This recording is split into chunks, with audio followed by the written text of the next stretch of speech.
Hello, I'm Bernard Hickey from interest.co.nz and welcome to 90 at 9, brought to you in association with Bank of New Zealand. This is your morning briefing where you get everything you need to know in 90 seconds at 9 o'clock, starting now with news. The New Zealand dollar has surged to 76.3 US cents overnight. In fact, it's back to the levels it was at before the earthquake on February 22nd. And in the last 2 weeks, the New Zealand dollar has risen from 71 US cents to 76.3 US cents. It's also up on the trade-weighted index, so it's not just a US dollar story. It's up to 66.9 on the trade-weighted index.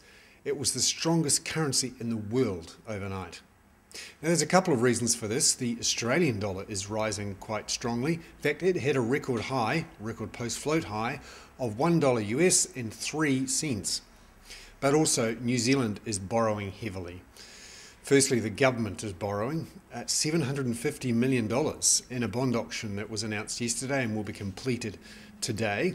Also, there's about $15 billion worth of reinsurance money that's flooding into New Zealand to help rebuild Christchurch. Tough for exporters.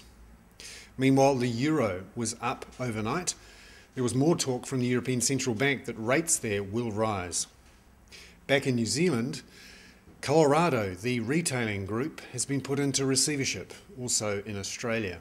Again, this is a private equity debt story, and the story about retailers doing it tough as New Zealanders and Australians keep their hands in their pockets and avoid spending money they don't absolutely have to.